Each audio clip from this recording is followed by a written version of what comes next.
Halo, perkenalkan nama lengkap saya Suyaryo Balapernyawa. Saya dari Prodi Manajemen.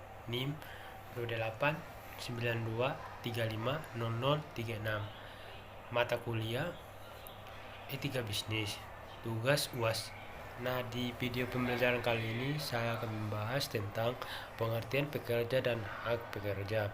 Nah, pengertian pekerja.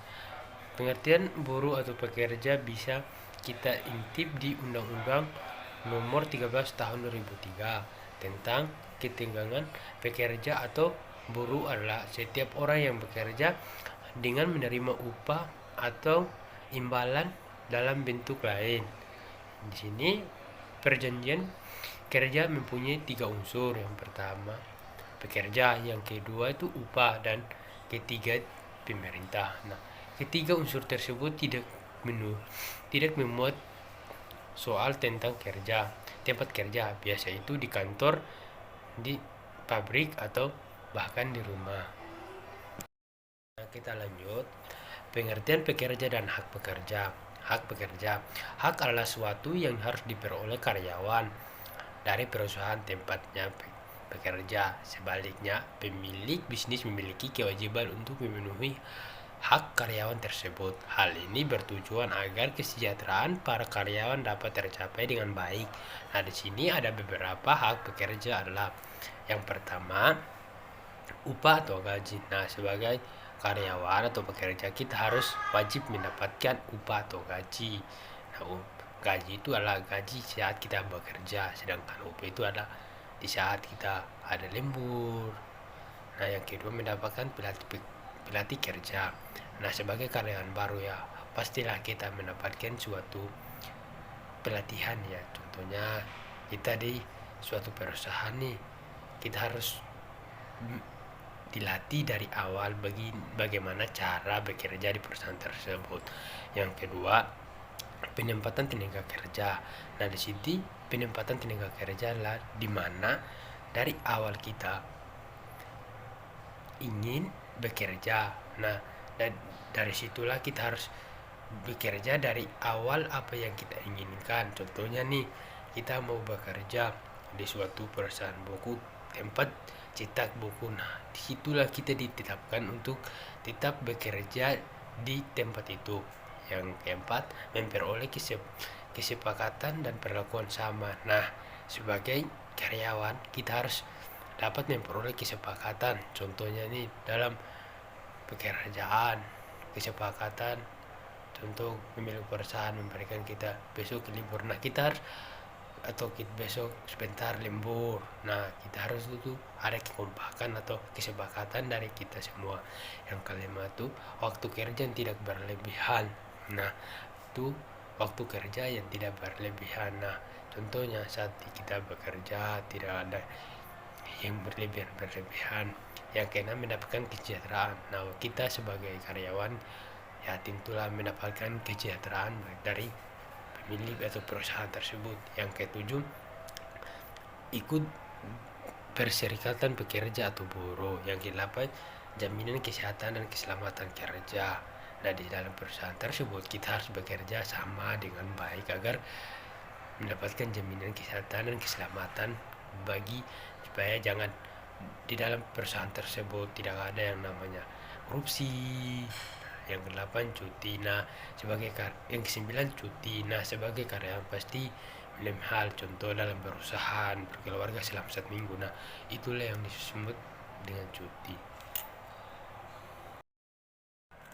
Nah, kita lanjut. Ada pengertian pekerja dan hak pekerja. Nah, hak pengusaha.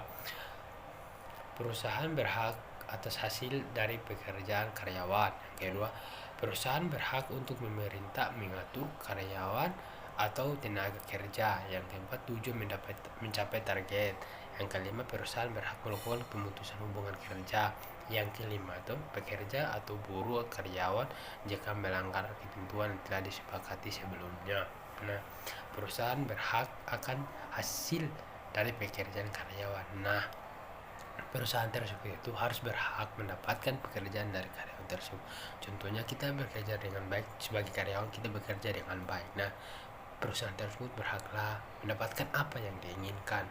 Nah, itu perusahaan yang kedua itu perusahaan berhak untuk memerintah mengatur karya atau nah sebagai seorang perusahaan dia hak mengatur atau memerintah tenaga kerja. Itu contoh dia contoh dalam sebuah perusahaan itu dia menyuruh tolong kamu ke sini, ya udah sebagai karyawan kita tidak boleh melawan kepada pemimpin perusahaan kita karena itu adalah hak perusahaan. Yang keempat, tujuan mencapai target. Nah, itu sebagai perusahaan atau pemilik perusahaan dia harus mencapai tujuan target dari apa yang diinginkan. Yang kelima, perusahaan berhak melakukan pemutusan hubungan kerja. Yang kelima, pekerja atau buruh karyawan jika melanggar ketentuan yang telah disepakati. Nah, ini yang kelima. Contoh, karyawan tersebut melakukan kesalahan yang tidak diinginkan oleh pemilik perusahaan tersebut, maka dari itu pemilik perusahaan itu akan memberikan dia contoh teguran pertama agar tidak melakukan lagi. Nah, di sini kita lanjut jenis-jenis hak pekerja. Hak yang seharusnya didapatkan pekerja bukan hak berupa gaji saja, namun juga tunjangan, fasilitas kesehatan, asuransi, bonus dan lainnya. Beberapa contoh jenis hak pekerja itu ada 3. Yang pertama itu gaji. Salah satu hak pekerja yang wajib diberikan oleh perusahaan adalah gaji atau upah. Pembayaran bisa setiap bulan, mingguan atau harian tergantung kebijakan masing-masing perusahaan. Beberapa gaji yang dibayarkan biasanya juga ditentukan dari URM, posisi, kualifikasi, pendidikan, lamanya pekerja, serta kompetensi. Jumlah gaji pokok yang ditetapkan minimal 75% dari keseluruhan gaji yang terdiri dari pokok dan tunjangan. Nah, di sini gaji. Nah, salah satu pekerjaan atau karyawan wajib mendapatkan bonus atau selain bonus atau gaji. Nah, gaji itu contohnya kita dalam sebulan mendapatkan gaji harian, mingguan. Nah, di dalam pekerjaan contoh karyawan bekerja dengan baik, jujur, nah pastinya karyawan tersebut mendapatkan bonus. Yang kedua, lembur. Setiap karyawan yang menjalani pekerjaan di luar jam kerja pokoknya berdasarkan kontrak perusahaan akan disebut sebagai lembur. Besaran gaji lembur biasanya lebih besar dibandingkan dengan gaji pokok, bisa 1,5 hingga 2 kali lipatnya. Nah, lembur contoh ketentuan dari awal dari perusahaan tersebut masuknya jam 6, jam 7 atau jam 8. Nah, pulangnya itu jam 6. Nah, karena ada pekerjaan yang harus diselesaikan di dalam perusahaan tersebut, maka karyawan itu diberikan lembur. Lembur itu dari jam pekerjaan tersebut. Nah, maka dari itu karyawan tersebut yang lembur harus mendapatkan upah yang lebih besar karena dia bekerja lembur. Yang ketiga itu hak memperoleh peluang dan perlakuan yang sama. Selain hak untuk memperoleh upah dan gaji, hal yang lain juga sangat penting, ialah hak untuk dapat memperoleh peluang dan tindakan yang serupa dari perusahaan. Tentu saja ini terkait dengan keadilan untuk sama pegawai yang berada di sebuah perusahaan. Nah, kita lanjut jenis-jenis pekerja. Hak memperoleh pelatihan kerja.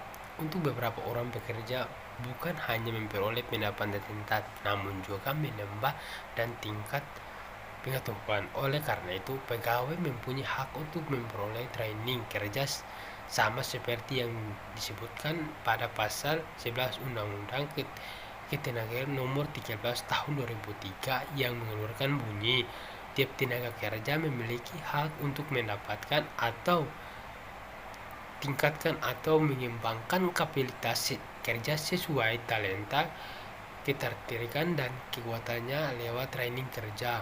Yang kedua itu hak penempatan tenaga kerja. Pada pasal 31 Undang-Undang Ketenagakerjaan Nomor 13 Tahun 2003 disebut jika tiap tenaga kerja memiliki hak dan peluang yang serupa untuk pilih, memperoleh perpindahan tugas dan mendapat pendapatan yang pantas dalam atau di luar negeri. Yang ketiga, mempunyai waktu tenaga kerja sesuai. Selain hak untuk memperoleh upah atau gaji, hal yang lain sangat penting ialah hak untuk mendapatkan memperoleh peluang dan tindakan yang serupa dari perusahaan. Tentu saja itu terkait dengan keadilan untuk semua pegawai yang berada di sebuah perusahaan.